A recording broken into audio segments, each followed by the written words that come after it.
Hello students, let us do the exercise 7.1, the remaining questions.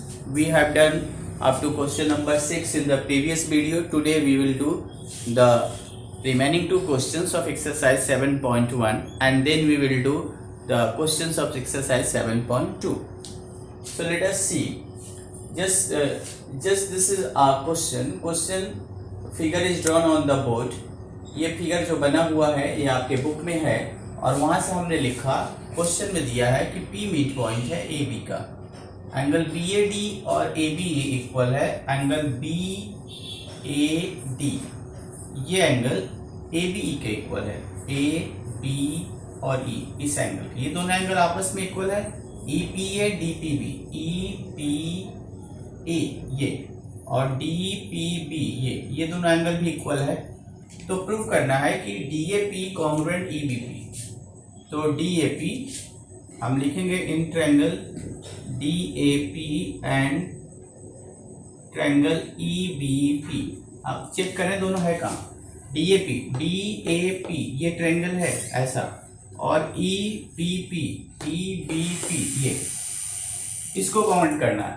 तो obviously अगर P mid point है तो AP और PB इक्वल है, तो आप लिख सकते हो AP इक्वल टू PB।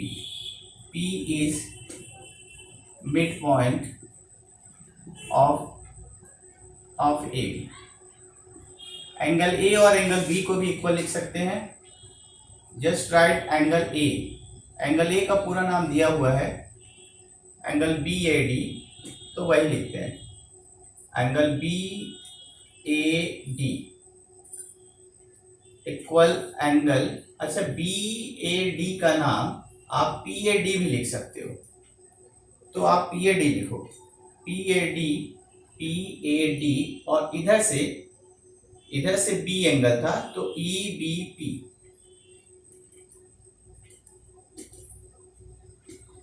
ये EBP पूरा नहीं लिया क्योंकि ये दोनों इक्वल है, दोनों सेम एंगल है जो क्वेश्चन में दिया है कि ABE ये एंगल और इसको हम PBE कर दें या EPB कर दें तो वो सेम एंगल है। Okay, it is given. And the third one, ये दोनों एंगल्स जिनका नाम है EPA, एंगल EPA ये लिखे हम angle EPA equal angle DPB। आप ध्यान से देखिए, EPA इतना ये आया इस ट्रायंगल का और दूसरा है DPB इतना इस वाले ट्रायंगल का। पूरा कंप्लीट नहीं होता है, दोनों में ये चाहिए, ये इस एंगल के साथ यहाँ तक ही आना चाहिए, उसी तरह ये भी यहाँ तक जाना चाहिए। तो ये बीच का जो पार्ट है उसको कॉमन पार्ट है दोनों में, उसको दोनों तरफ ऐड कर दें, तो ये हमारा बन जाएगा EPA प्लस एंगल EPD। ये प्लस किया, EPD को दोनों साइड प्लस करेंगे और DPB प्लस एंगल EPD, दोनों तरफ सेम एंगल को प्लस किया। अब ऐसा करने पे ये हो जाएगा, इसके साथ में ये प्लस हो जाएगा, तो ये बन गया APD और एक बन गया APD, एक बन जाएगा EPB। अब तीन चीजें देखिए, 1 2 और ये तीन चीजें हो गई, तो therefore triangle DAP congruent triangle EBP और मेथड है एंगल साइड एंगल। तो ये कॉन्ग्रुएंट हो गया तो AD और BE, अब AD कहाँ है, ये AD इस ट्रायंगल का पार्ट है और BE इस ट्रायंगल का पार्ट है, तो बाय CPCT ये दोनों इक्वल हो जाएगा। तो AD इक्वल टू BE और ये CPCT, तो इस तरह से हो गया ये proof. Okay, next question. Next question में चले हम लोग। इसका फिगर है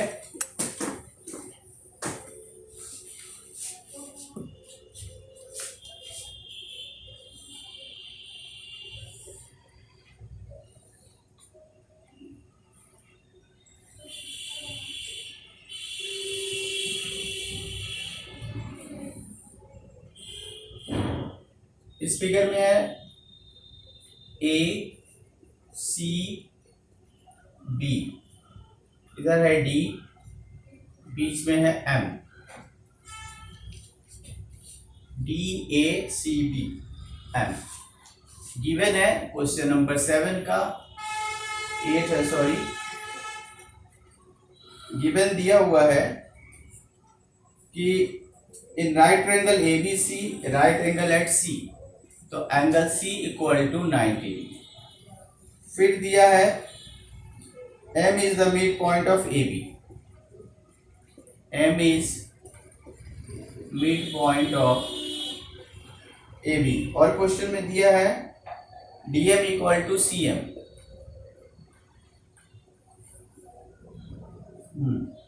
अब प्रूव करना है। To prove we are to show number 1, triangle AMC congruent triangle BMD, second angle DBC equal to 90 degree, third triangle DBC congruent triangle ACB, and fourth CM equal to half AB. So these 4 questions are here to solve. Now see, at first we will take these 2 triangles, and these triangles are in triangle AMC and triangle BMD. So we need to have 3 sides equal. Okay, at first it is given that DM equal to CM, so DM equal to CM. It is given. Next one, these 2 angles are vertically opposite angle, so we can write कि angle AMC equal angle BMD. This is vertically opposite angle. And third is AM equal to BM. It is said that कि M is the midpoint of AB.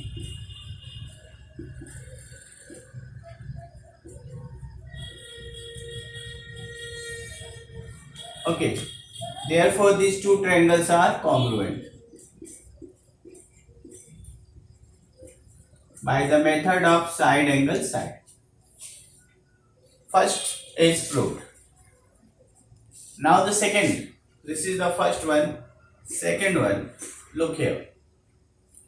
Second one, DBC is right angle. DBC at angle B, we have to prove that this is a 90 degree angle. This is a right angle. तो let us सी, जब हमने इन दोनों triangle को congruent किया तो CPCT से हम लोग इस एंगल को और इस एंगल को इक्वल लिख सकते हैं, बट ये दोनों अल्टरनेट एंगल है, और जब अल्टरनेट एंगल इक्वल होती है तो लाइंस पैरेलल होते हैं, तो हमारा BD और AC पैरेलल होगा। तो पहले ये लिखते हैं इस एंगल का नाम, एंगल BDM, एंगल BD पहले लिखते हैं कि since triangle AMC is congruent to triangle BMD, therefore angle D and this, तो इसका नाम होगा एंगल BDM, और इसका नाम होगा BDC भी कह सकते हो, और इसका नाम होगा ACM। ये CPCT से था इक्वल, लेकिन ये एंगल किस तरह का है, but these are alternate angle, और जब अल्टरनेट एंगल्स इक्वल होते हैं तो लाइन पैरेलल होती है, तो therefore AC parallel DP। Okay, parallel इसलिए लिया कि अब एंगल B और एंगल C इन दोनों को हम प्लस करें तो angle B plus angle C equal to 180 degree. जब ये दो लाइन पैरेलल है, तीसरी लाइन इसको क्रॉस कर रही है, ट्रांसवर्सल है, तो सम ऑफ इंटीरियर एंगल 180 होता है। That is sum of interior angles in same side. तो बी तो ठीक है, सी की वैल्यू है 90 गिवन, तो angle B equal to 180 minus 90, तो angle B equal to 90 degree. अब बी का मतलब है डीबीसी, तो DBC equal to 90 degree. Second prove हुआ। थर्ड में डीबीसी कॉन्ग्रुएंट एसीबी। डीबीसी ये ट्रायंगल है, डीबीसी ऐसा, और इसको कॉन्ग्रुएंट करना है एसीबी से, एसीबी, इस तरह के दोनों ट्रायंगल्स। तो देखिए इसको करते हैं हम लोग। थर्ड वन, दोनों ट्रायंगल में चले। In triangle DBC and triangle ACB, देखिए इक्वल चीजें क्या है, क्योंकि हमारे ये दोनों ट्रायंगल कॉन्ग्रुएंट था, तो डीबी इक्वल टू एसी, तो हम लिखेंगे DB equal AC. CPCT because triangle AMC was congruent to triangle DMB, BMD था नाम, तो इन दोनों को कॉन्ग्रुएंट किया था, तो सीपीसीटी से ये इक्वल हो गया, नंबर वन। नंबर टू, आपके पास बी और सी पे 90 डिग्री है, angle B equal to C 90 degree each. और नंबर थर्ड, बीसी कॉमन है। देखो ये बीसी इस ट्रायंगल में भी है और यही बीसी इस ट्रायंगल में भी है, तो BC equal to BC common side. Therefore triangle DBC congruent triangle ACB by side angle side. तो ये थर्ड हो गया। अब फोर्थ वन है CM equal to half AB. इससे आपको ये मिल जाएगा, अगर इन दोनों को कॉन्ग्रुएंट किया तो चलो लिख लेते हैं A B equal to C B. ये है सी पी सी डी से। देखो ए बी है इस ट्रायंगल का पार्ट, सी डी है इस ट्रायंगल के पार्ट। अब हमको ये करना है fourth, C M equal to half A B. तो अगर A B equal to C D है, जस्ट प्रूव, तो हाफ ए बी इक्वल होगा हाफ सी डी के। तो half A B, C D का जो हाफ है, सी डी का हाफ है एम मिड पॉइंट था, सी डी का हाफ हो गया आएगा सी एम, तो हाफ सी डी के जगह पे सी एम लिख लिया। Therefore C M equal to A B by 2। Okay, तो ये प्रूव हो गया। यहाँ पे भी छोड़ सकते हो, आगे भी कर सकते हो। तो we have prove all the parts of this question number 8. Now move to the next exercise. In exercise 7.2, in exercise 7.2, but before doing the exercise 7.2, let us have some basic idea about the theorem. एक theorem involve होगा इस पूरे exercise में, and that theorem is angle opposite to equal sides are equal, like this, कि अगर ये इस triangle के ये दोनों साइड इक्वल है, तो इसके नीचे की अपोजिट एंगल भी इक्वल होता है, और इसका उल्टा भी, कन्वर्स भी होता है, कि अगर ये दोनों एंगल इक्वल है तो ये अपोजिट साइड्स भी इक्वल होंगे। ये थ्योरम इन्वॉल्व होगा क्वेश्चंस में। इस थ्योरम को प्रूफ भी किया गया है आपके बुक में, तो आप उसको जरूर देखें। This is exercise 7.2, question number 1। तो question is, in an isosceles triangle ABC,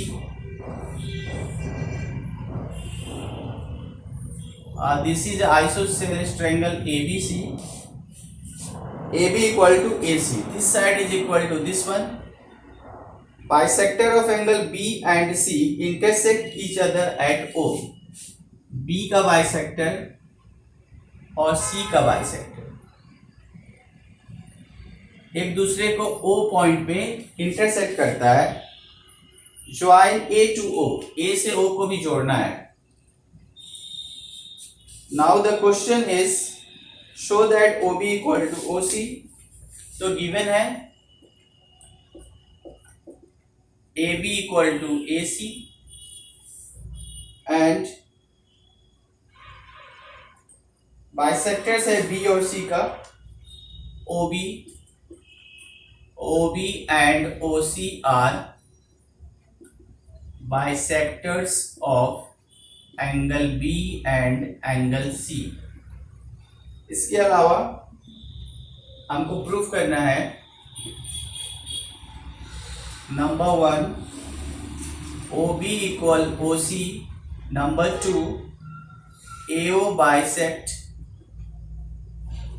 angle E। तो ये क्वेश्चन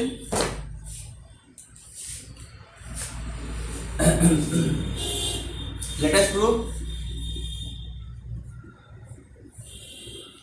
तो look here, and AB equal to AC। तो since AB is equal to AC, it is given.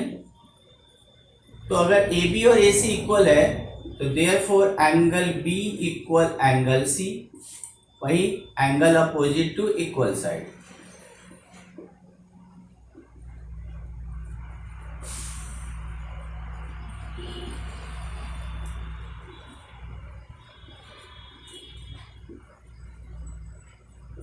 Okay, तो अगर B और C पूरा equal है तो B/2, B का जो हाफ होगा और जो C का हाफ होगा वो भी इक्वल होगा। B का हाफ मतलब इस एंगल को ले लें OBC को, C का हाफ मतलब एंगल OCB। ओके, अगर ये एंगल और ये एंगल इक्वल हो गया तो इसके अपोजिट के साइड भी इक्वल होंगे। तो हम लिख सकते हैं OB equal to OC, side opposite to equal angle.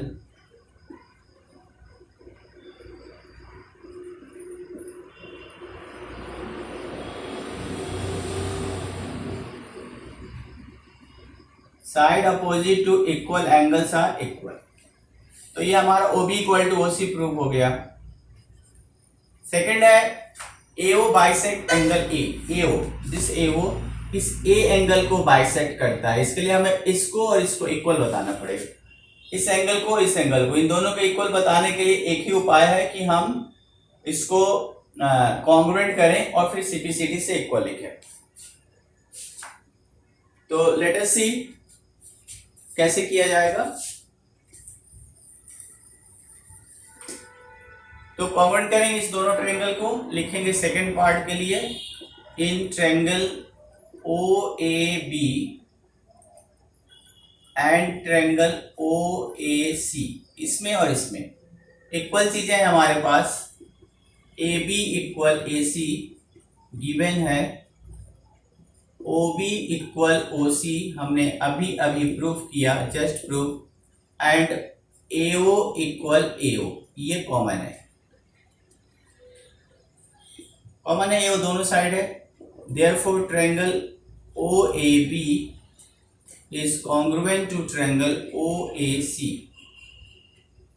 Method है साइड साइड साइड। अब अगर ये कॉन्ग्रुएंट है तो हम CPCD से लिख सकते हैं कि angle OAB equal angle OAC, this is by CPCD। और अगर ये दोनों इक्वल हो गया, ये तभी इक्वल होगा जब इसको AO बाइसेक्ट करेगा। तो hence AO bisect angle A। Okay, this is the first question. Now our next question is कि in triangle ABC AD is perpendicular bisector of BC and then show that ABC is an isosceles triangle with AB equal to AC। तो इस question में ऐसा है कि एक triangle है ABC और इसमें एक परपेंडिकुलर ड्रॉ है। तो गिवन है कि AD perpendicular BC. Given AD perpendicular BC also bisector. AD perpendicular BC. AD is bisector of BC. हमने दोनों अलग अलग करके लिख दिया, एक साथ भी लिख सकते हैं. तो प्रूफ करना है AB equal AC. Proof simple है, आप इस दोनों ट्रायंगल को कॉन्ग्रुएंट कर दें. लिखेंगे in triangle ADB and triangle ADC equal चीजें हैं. AD common, AD equal to AD common.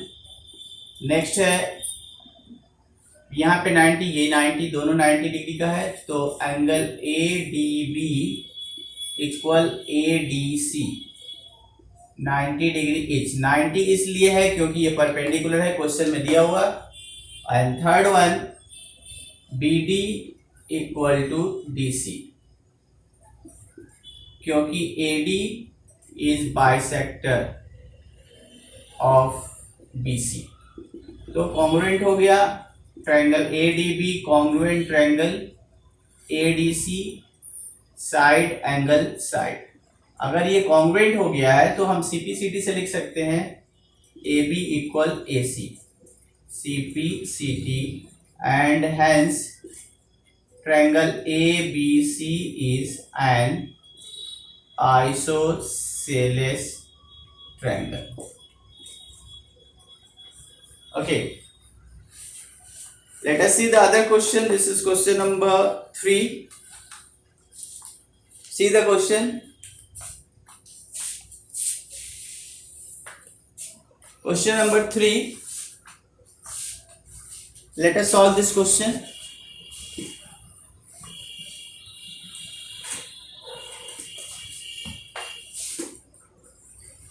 Draw the figure. This is A, B, C altitudes.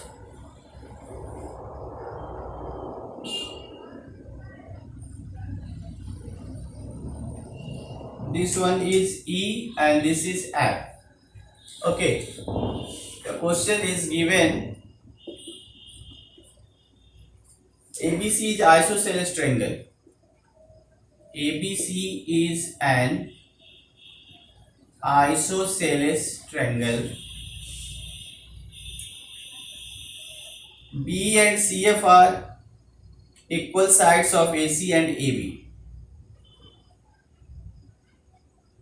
So BE and CF are altitudes. Also AB equal AC. To show that these altitudes are equal, to prove BE equal to CF. So let us prove this question. In triangle ABE, we are taking triangle ABE and triangle ACF. So now see, this angle A is common, so we can write angle A equal to A. Common. AB equal to AC is given.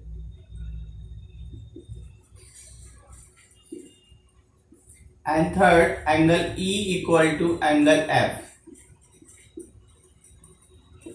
Therefore, triangle ABE congruent to triangle ACF by AAS. After getting the congruent, we can say that B equal to CF. CPCT. Okay. So question number 3. Question number 4 is also like this question. A little difference is there. So just try to solve the question by yourself. Meet you soon in the next video. Bye.